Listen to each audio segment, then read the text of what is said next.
That's where it's at, pretty baby. That's where it's at. Yeah. Hey there. Where it's at, pretty baby. Got me dad's hat.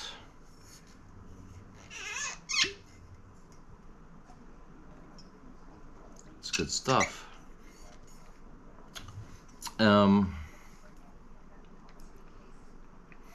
The rye flavor is all the way there. There's some whiskeys out there now, out there now that tell you that they're different blends of corn and rye and what have you. Sometimes wheat. There are some, and there's some rye whiskeys that I have that the rye flavor just isn't, the total essence. Feels like there's other stuff going on, kind of, or I don't know. The rye just doesn't taste that strong. This really is a very, very forward-tasting rye. But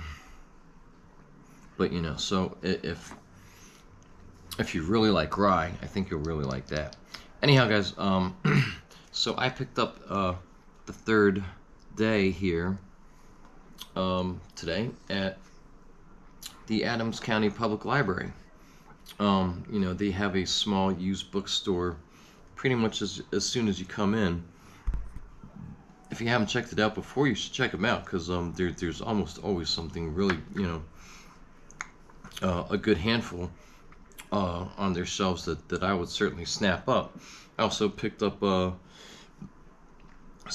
on Lew Wallace. This book is interesting. The Fate of a Nation, July 3rd, 1863. You can kind of see it there. It's interesting because it's almost as if this were a university publication, because there appear, when you first glance, to be 10 or 11 chapters. They're not 10 or 11 chapters, they're 10 or 11 papers that were written. And I'm not sure why they did it this way. But they even cite their sources after the end of each paper, which is great. If you're a nerd like me. There is no publishing information on the inside, though. But these are all people that have either been rangers here at Gettysburg, or very intimately associated with the battlefield. At the least, kind of more or less, like lifetime licensed battlefield guides, right? But a couple of them that contributed and wrote a paper for this book. You got Scott Hartwig. You've got Matt Atkinson, one of our favorites. You got Chuck Teague, and you've got Troy Harmon. So it's really great. Again, most of you are pretty familiar with the story of Pickett's charge. Arguably one of the most, if not the most, famous aspect or battle within the Battle of Gettysburg. And kind of for good reason, because to those who are really pro-Union, it's almost sheer folly.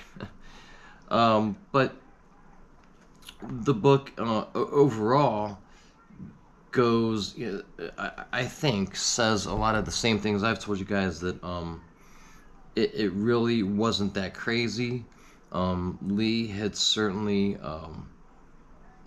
thrown his dukes, during the last couple of days, and if anything, up till day 3, it was more or less kind of a draw. Some might even say, the South obviously owned day 1. They owned it, and the Confederacy, day 2 was something of a draw. Some people would say 60-40 or 40-60, whatever, but as I've mentioned before, and I think this is echoed in here a bit, was more or less Lee's thinking, and I've gone over that with you guys quite a bit. he knew that he had to be aggressive. He had to be aggressive because he knew that the odds weren't in his favor from the beginning, let alone at Gettysburg. He was optimistic, and he believed there may be some reasonable chance, at success, whatever, at Antietam, or in '63 in Gettysburg. But he knew that he couldn't remain idle. He couldn't sit around Richmond, so on and so forth. He had too many reasons not to go on the offensive. But the main threads of the book really kind of center around just operational issues, if you will, that of course, as most of us, I think, know, that there's first the matter of timing, confusion about when the attacks would begin, and that being obviously a major factor. But it also talks about what all these writers love to call a lack of what do they say? Just bad coordination, a lack of concert of action. That's what they always like to say. A lack of a concert of action. So there was a lack of coordination. There was lack of communication. As most of us know, Meade called a conference or a council of war at the Leicester House on the evening of the 2nd, and Lee did no such thing. And as you guys have heard these folks say a lot, Lee had always either allowed quite a fair amount of latitude with his corps commanders, but also often assumed, and probably too often than it was good for him, that they would know what to do, or that they understood what he wanted, even if he didn't give extremely specific orders, right? So those are some of the themes that I've picked up on. I've been skipping around and read the introduction, and can't wait to get into this book. But it's it really, kind of like how I've told you recently that it took me a while to realize that Dan Sickles really, his decisions in battle really weren't crazy. That some can take issue with them, let alone the matter of orders. But kind of in that way of looking at things, Day 3 seems, Pickett's charge seems real simple, and it seems like it's just not that great a study, but it's again arguably the most famous aspect of the Battle of Gettysburg, and there's actually a lot that can be said about it, as to again mostly concerning issues in the Confederates, lack of concert of action. But I think it's pretty interesting stuff. The whole thing could have gone another way. It really could have gone another way.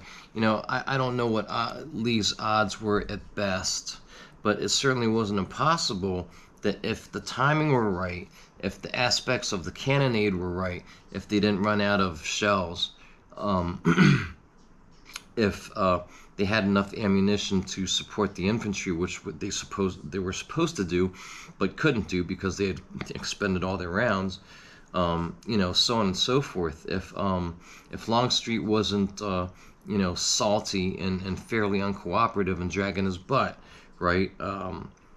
If Ewell had more success at Culp's Hill, or if not, he could have at least got back with the rest of the gang sooner than he did, because he didn't get the orders, or he either didn't get them or he got them very late, so on and so forth, right? But there really, it was. I think it's a juicier study than some folks realize. So can't wait to read some more of this with you guys. We're about out of time. It's been another great visit as always, but I've got to get some sleep here, and we'll pick this up again later.